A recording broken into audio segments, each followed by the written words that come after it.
अप्रैल का महीना अभी आधा ही बीता है। आज 18 अप्रैल है और चिलचिलाती धूप ने लोगों की हालत पस्त कर दिए हैं। हमेशा गुलजार रहने वाला नौका विहार आप देख सकते हैं कि किस तरह से कुछ पर्यटक हैं, ऐसा नहीं है कि एकदम सुनसान है, लेकिन जहां पैर रखने की जगह नहीं होती थी, आज वहां इस तरह से सन्नाटा ये बता रहा है कि गोरखपुर के लोगों को गर्मी सता रही है।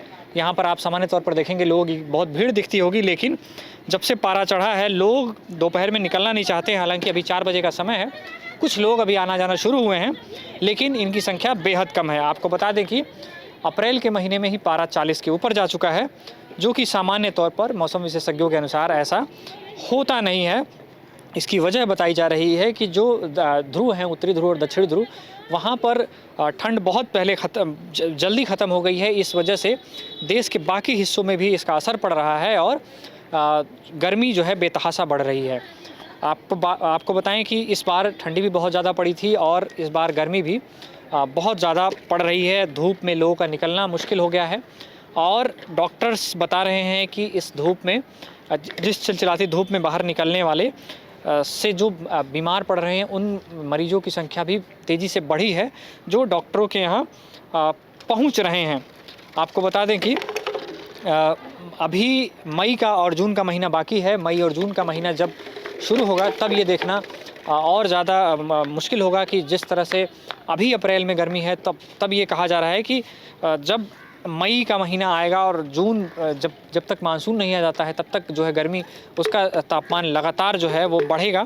और ऐसे में अभी अप्रैल में लोग घरों से बाहर निकलकर काम करने में असमर्थ महसूस कर पा रहे हैं। दोपहर 11 बजे के बाद, मतलब सुबह 11 बजे के बाद सड़कों पर सन्नाटा पसर जा रहा है। शाम 4-5 बजे तक इसी तरह से सन्नाटा रह रहा है और लोग जो है वो किसी भी तरह से घरों से निकलना अवॉइड कर रहे हैं।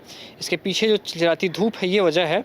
और आपको बता दें कि सिर्फ यूपी में ही नहीं, देश के बाकी हिस्सों में भी इसी तरह की गर्मी पड़ रही है और डॉक्टर्स भी लोगों को ये सलाह दे रहे हैं कि आप ज़्यादा से ज़्यादा पानी पीजिए और घरों से बाहर निकलते समय अपने सर को और अपने शरीर के बाकी हिस्सों को ढक कर रखें, जिससे सीधे धूप आपके चेहरे पर ना नजर आए।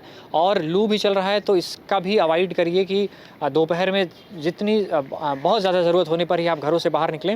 और मौसम वैज्ञानिकों ने अभी कुछ दिनों अगले 1 हफ्ते के अंदर कहीं कहीं जो है पश्चिमी उत्तर प्रदेश में बारिश की भी संभावना जताई थी, लेकिन पूर्वी उत्तर प्रदेश के लिए ऐसी कोई संभावना नहीं बताई जा रही है। आप देख सकते हैं किस तरह से ये जो नौका विहार है, वो हिस्सा दिखाइए। वो हिस्सा हमेशा जो है पर्यटकों से भरा रहता था, अगर आप जूम करके दिखाएंगे तो, लेकिन इस समय कुछ गिने चुने लोग ही वहाँ दिख रहे हैं। तो आप समझ सकते हैं कि धूप किस तरह गोरखपुर के लोगों को परेशान कर रही है। अगर कोई इस धूप में निकल भी रहा है तो बहुत प्रिकॉशन के साथ निकल रहा है, और जो लोग इससे चूक रहे हैं उनको जो है बुखार और जो है डाइजेशन से संबंधित समस्याएं या लूज मोशन से संबंधित समस्याओं का शिकार होना पड़ रहा है। डॉक्टर्स भी इसे लेकर बार बार ये कह रहे हैं कि आपको एहतियात बरतनी चाहिए और ज़्यादा से ज़्यादा पानी पीना चाहिए और लिक्विड चीज़ों को लेना चाहिए। तो आपको बता रहे हैं कि नौका विहार में किस तरह से धूप का जो चिलचिलाती धूप है उसके वजह से दर्शकों का या लोगों का आना जाना कम हुआ है। हालांकि अभी शाम के 4 बज रहे हैं तो कुछ लोग आ रहे हैं, लेकिन दोपहर में बता रहे हैं कि दोपहर में 11-12-1 बजे तक तो बिल्कुल दर्शक एकदम विलुप्त हैं, गायब हैं और नहीं आ रहे हैं। तो ये देखना अब होगा कि मई में गर्मी कहाँ तक होगी और पारा कहाँ तक पहुँचेगा। बाकी अन्य खबरों और जानकारी के लिए जुड़े रहिए हमारे साथ, देखते रहिए हमारा चैनल। धन्यवाद।